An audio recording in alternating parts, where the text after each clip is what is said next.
Okay, so today we're doing prep test 91, section 1, game 2. I think this is one of those tests where it has 2 game sections. So this is the first section of the test. And if it's not the section or the game where it has 2 games, then it's just the game section. So game 2, it is a hybrid game.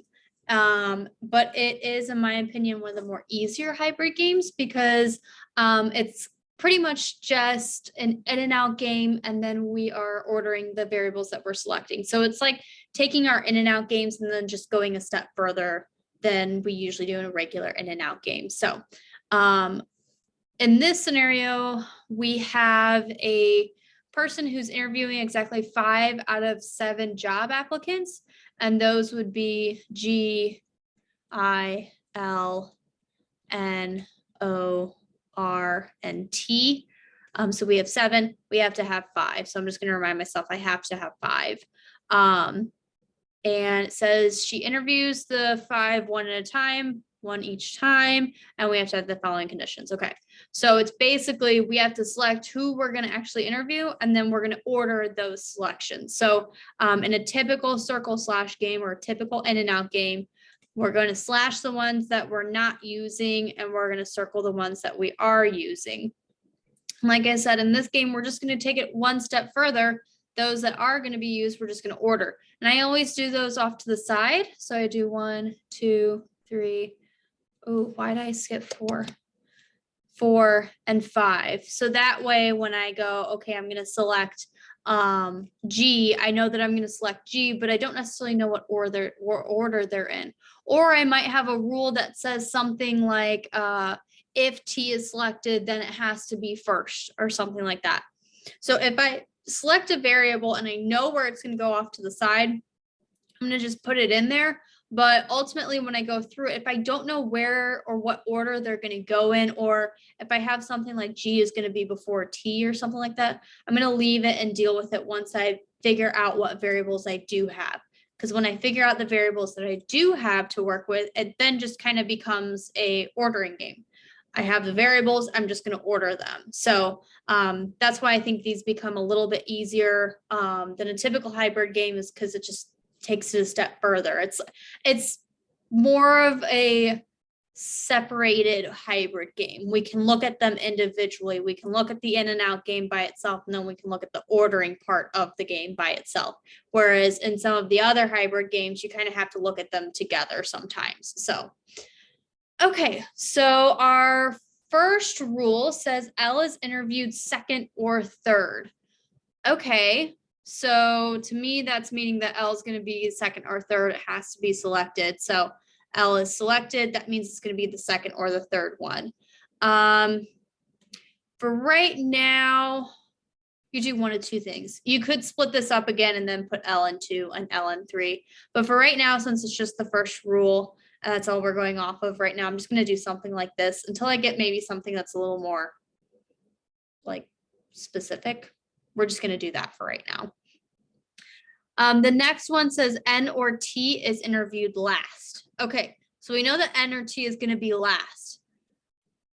But it doesn't say that they can't both be selected. Just one of them is going to have to be selected, because one of them is going to have to go in that 5th spot. So I actually see 3 different worlds. One of them being where N is selected, T is not. The flip side of that being T is selected, N's not, and then a world where they are both selected, but then one of them is just going to be in that 5th spot. So because I have those 2 different options, I'm going to create 2 additional worlds.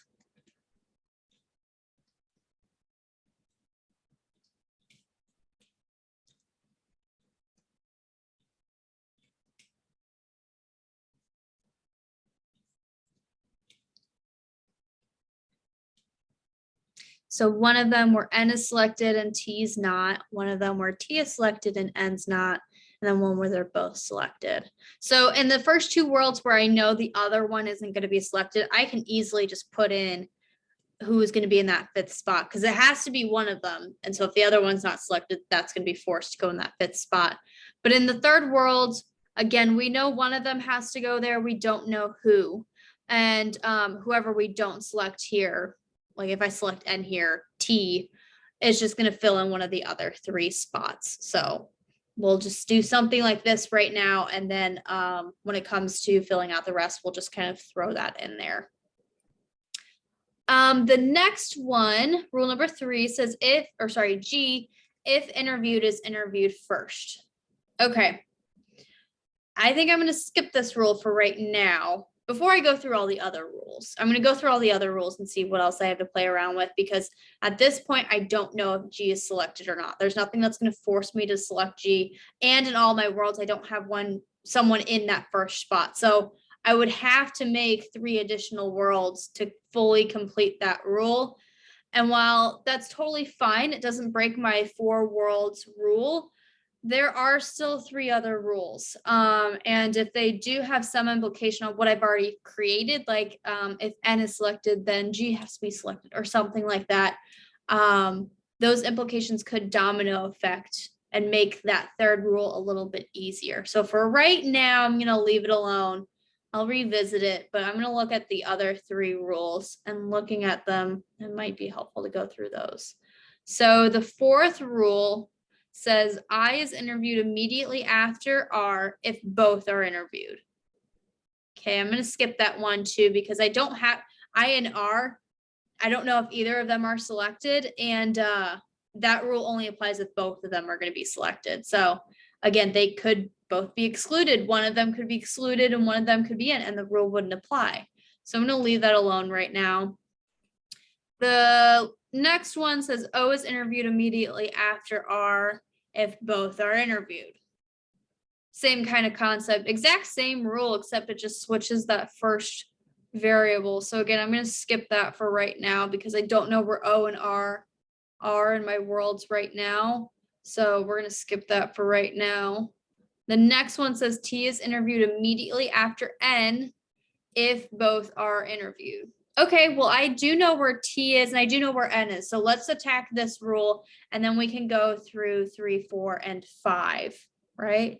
Yeah, those other 3 rules, because that'll be helpful. Okay, so that last rule says T is interviewed immediately after N if both are interviewed. So in the worlds where both of them are interviewed, that's where this is going to apply. So the first 2 worlds, this rule doesn't apply because at least one of them is not being interviewed. So I don't have to worry about the rule in those 2 worlds. However, in the 3rd world, I do have N and T interviewing together. So this rule does apply.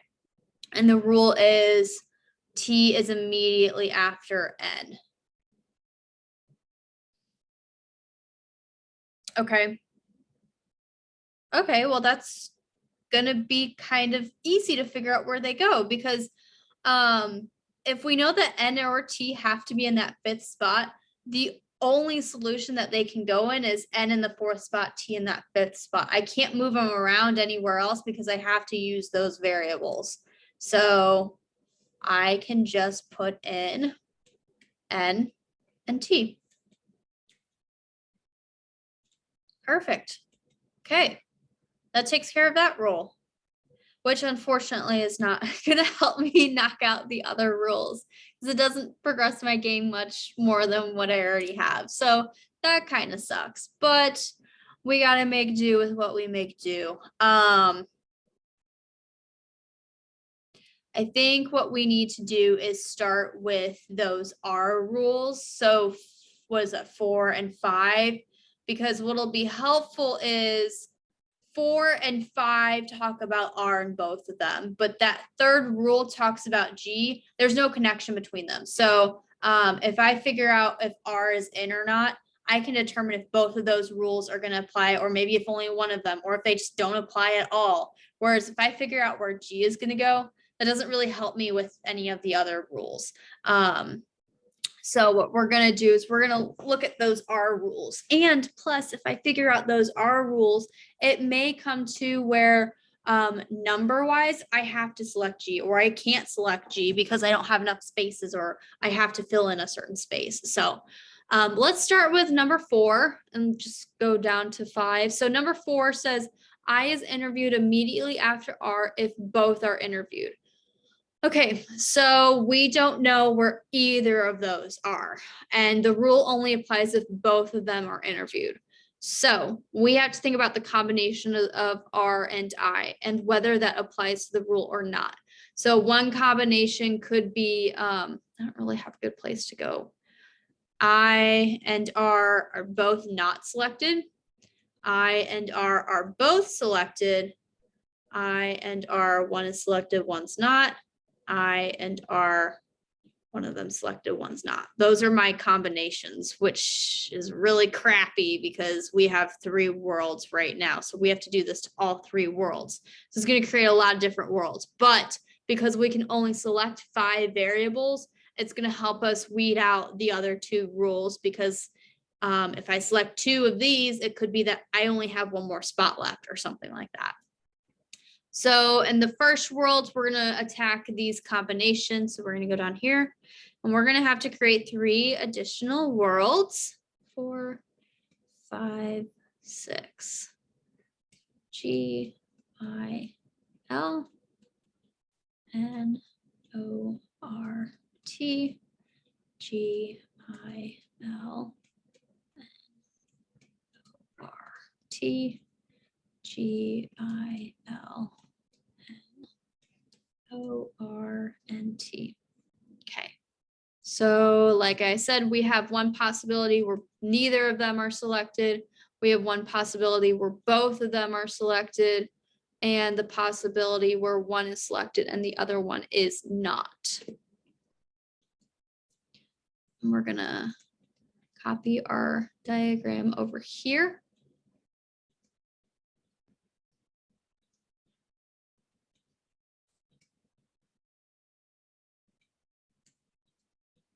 Okay, so in the world, this rule only applies if both of them are interviewed. And so that means it would only apply to this 4th world. I and R have to be, I is immediately after R. So we have R and I. So I'm gonna look at my diagram, see where I can put that block. And really I can put that block in only 2 different places. I can either put it in 3 and 4, or if I flip L into 3, I can put it in 1 or 2. So do I want to split this up? I'll split it up for easy to like see what it's actually doing. So 4, 1, 2, 3, 4, 5. We have N here, L and 3. If this was an actual time section, I don't think I would split this up. I think I would just do something like R and I have to be next to each other, next to that world, and just kind of know that if L is going to flip between 2 and 3, I have this block to place.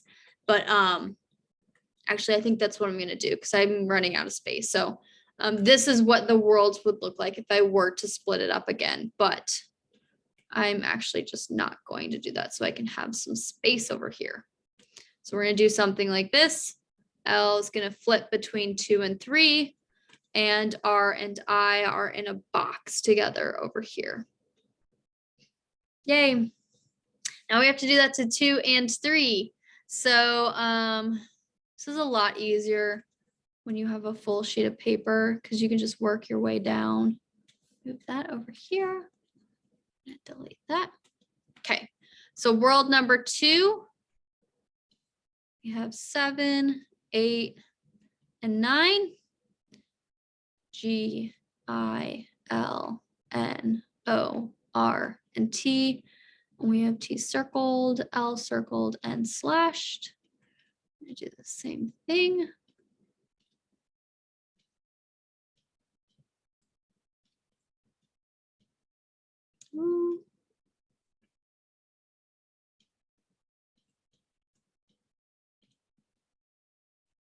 Okay, so now we have our duplicates down there. The rule only applies when both are selected. Oh wait, I didn't even apply the scenarios. Okay, hold on.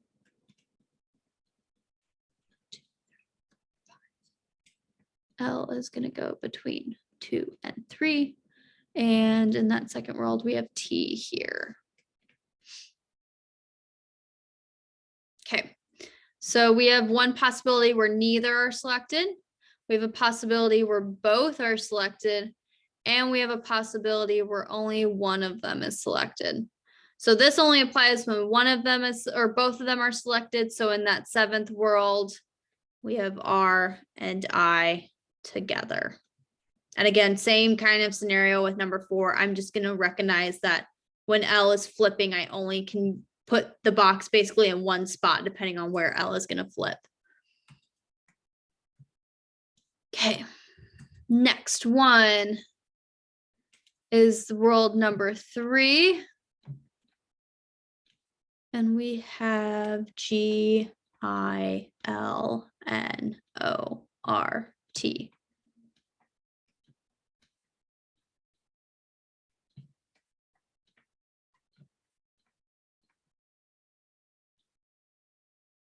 We have L and N circled.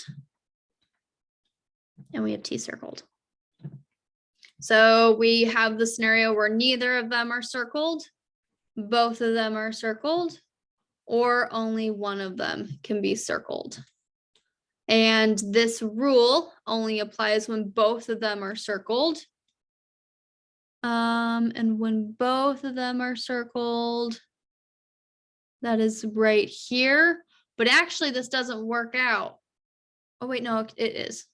Sorry, no, it does work out.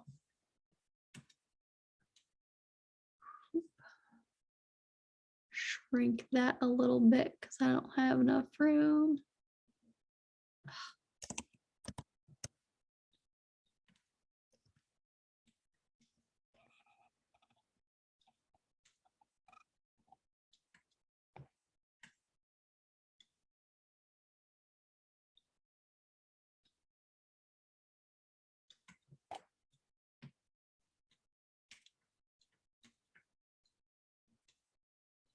And in 3, we have L,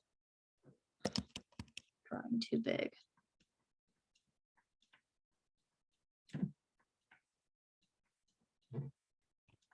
L is going between 2 and 3, and then we have N and T in 4 and 5.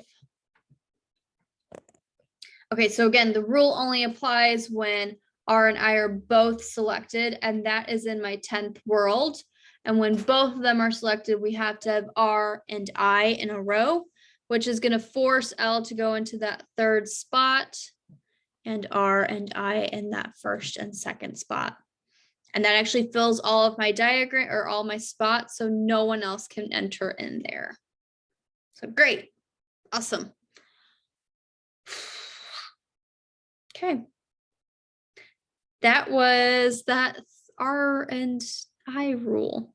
We still have to think about R and O. We still have to think about the G rule. So it gets a little more complicated, but we can do some simple math here and we can see, or I guess counting, because we can only select 5 characters. And so we can go through and see which worlds we have the option to select 5, or if we're forced to select 5, or if we've exceeded our 5 spots. So we can do that, and I would rather do that before going into the other rules because we have so many worlds. So there could be some where some worlds won't exist because I don't have enough variables to fill my spots, or I've already exceeded what I've circled. So for example, world number 1, I have 2 selected, but I have 3 of them slashed out. I only have 2 other variables that could be selected. So this world cannot happen because I don't have enough people to fill in my spots. And my next world, number 2, I have 2 selected. And again, I have 3 crossed out. So I only have 2 more variables left. So again, this world cannot happen because I don't have enough people to fill in my spots. Number 3, I have 3 selected, 2 crossed out. That means that I have to select G and O in order for this to exist. So those have to be selected. So 3 could be valid. Number 4, I have 4 selected, so it could still be valid. I'm not forced to pick one or the other between G and O, but I have to select one, so we can leave that alone. Number 5, I have 3 selected. I'm forced to select G and O because I don't have any other option. 6, same thing. I have 3 selected, forced to do G and O. Number 7, I have 4 selected, which means I only have 1 more left. And I don't really have a preference of which one right now, so I'm going to leave that as is. Number 8, I'm forced to select G and O. Number 9, forced to select G and O. Number 10, oh, 10's already done. We talked about that. Number 11, I have 4 selected, so I'm forced to pick between G and O. I don't really care which one right now. Same with 12. So at least we got rid of 2. That's good. And we're down to the point where most of our worlds and some of our worlds, well, I guess a fair half of them, all of our variables are selected. So when we look at our rule, that rule is automatically going to apply. It's going to be an easier way to attack our rules. So we're going to go through our rules. I'm going to go through the worlds where I have everyone selected, and I'm going to make sure that those remaining 2 rules that we have still are valid. They can still work. So the first one I'm thinking of is that G rule. So wherever I have G circled, I have to put that in the first spot. G is circled here. In my 5th world, my 6th world, my 8th world, my 9th world. And those are the only places that I have to put them in. My other rule says O is immediately after R if both are interviewed. Okay, so we're going to look through the worlds where I have O and R select, or where, well, let's just go through all of them. If I have O and R selected, this rule is going to apply. In that 3rd world, it's not selected. So this is a completed world. I've gone through all of my rules. My remaining variable is O, so that's just going to flip with L, which is fine.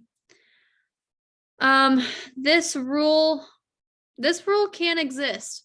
If I have O and R selected, O has to immediately come after R, but we've already selected I.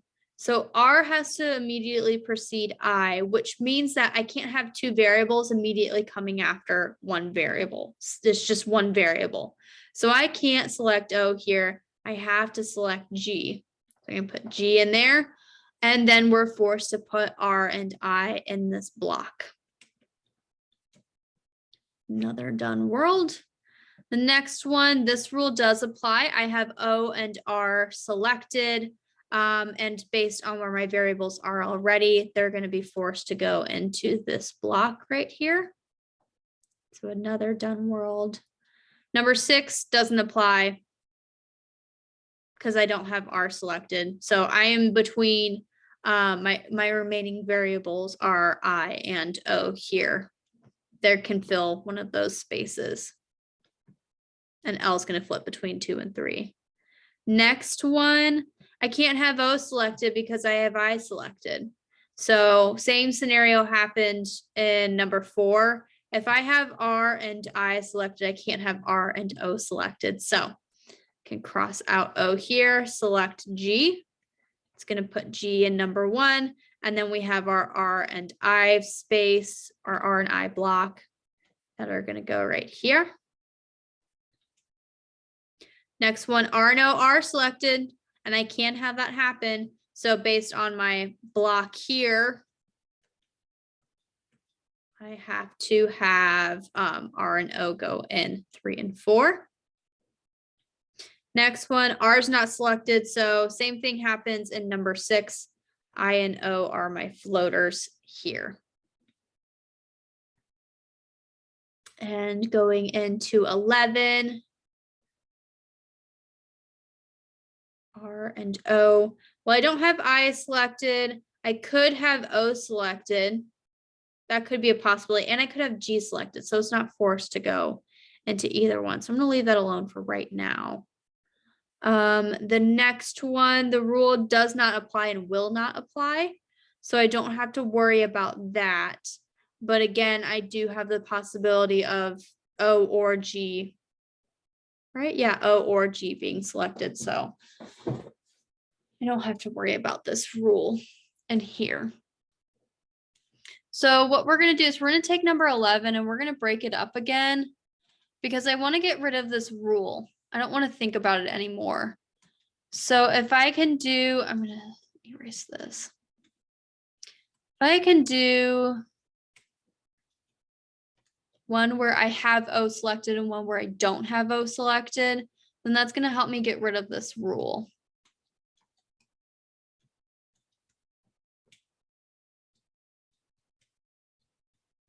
So I have one where O is selected, one where O is not selected. When O is not selected, I'm forced to pick G.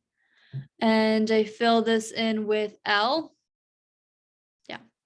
And then up here, I can't select G. So I have to have R and O in that order, which is going to force L to go in 3 and R and O in my block space right here. And 12, G and O are just going to kind of be floaters. It doesn't matter. But if G is selected, I'm going to have to put it in that first spot. So maybe I'll just break it up so I don't have to think about it anymore. One where G is selected, one where G is not selected.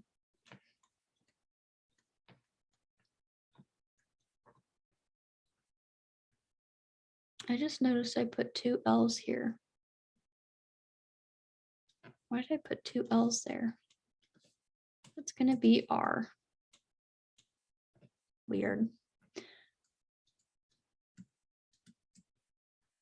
So one where G is selected, one where G is not selected. When G is selected, got to put it in that first spot. And then we have I being our other variable. O can't be selected. And this one, I don't have G selected, so I have to have O. And then I have I and O being floaters between L, flipping between 2 and 3. So this is one of the longer games. I didn't realize that, but it is a longer game. It does create a lot of different worlds. But that's okay, because it doesn't take a whole lot of time to go through them. And our questions are going to be super easy now. Because now we know who's going to be selected. We know the order that they're going to be in.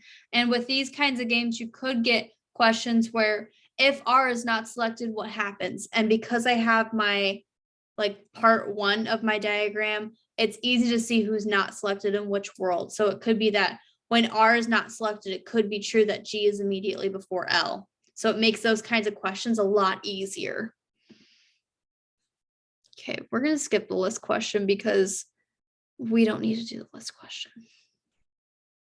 Number 7 says, which one of the following is a complete and accurate list of the applicants, each of whom must be interviewed? Oh, okay.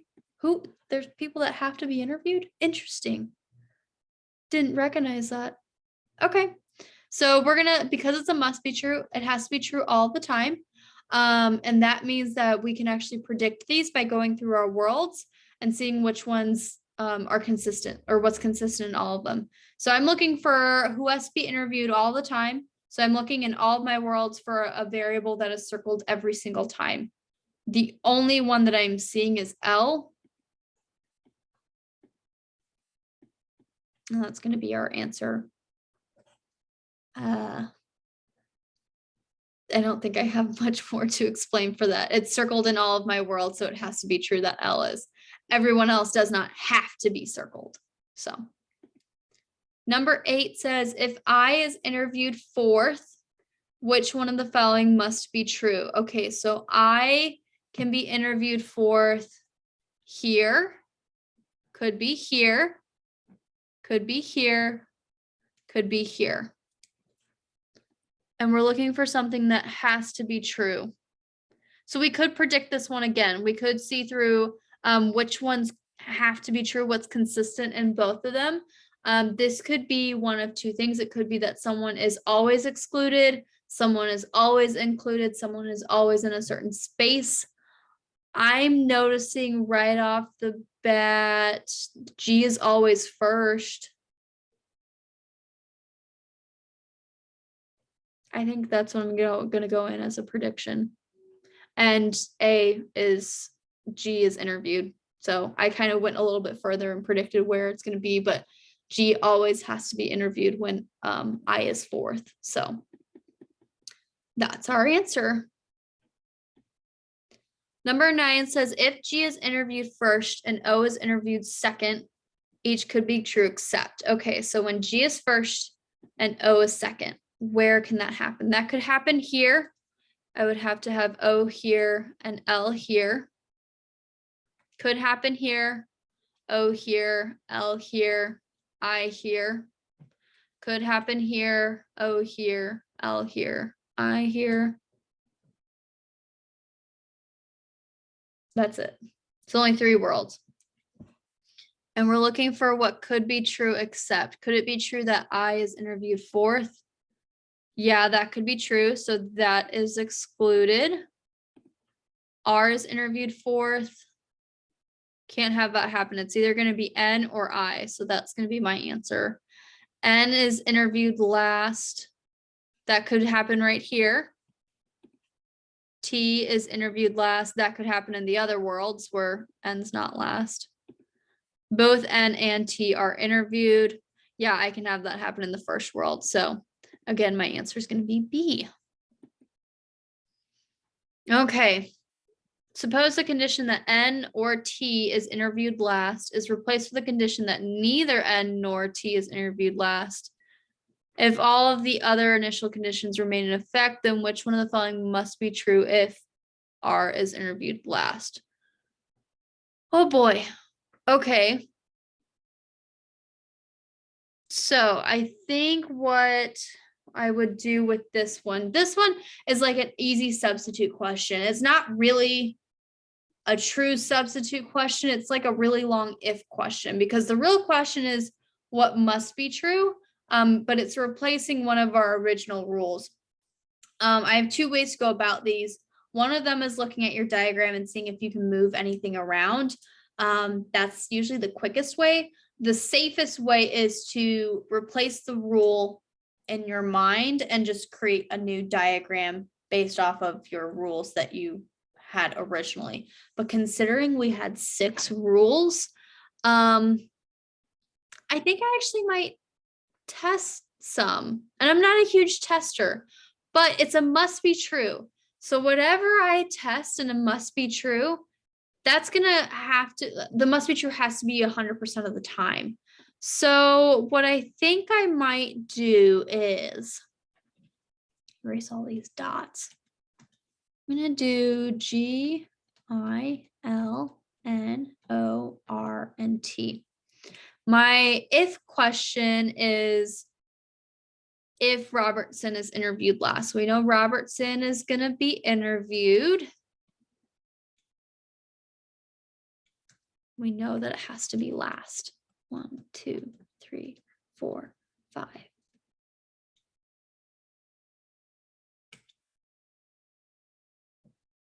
Well, then that leads me to think that those are rules. I and O immediately after R, those can't happen. So that means that I and O cannot be selected, which means that everyone else has to be selected, which means G is going to go first. L is going to be 2 or 3. And N and T are both selected, which means that T is immediately after N,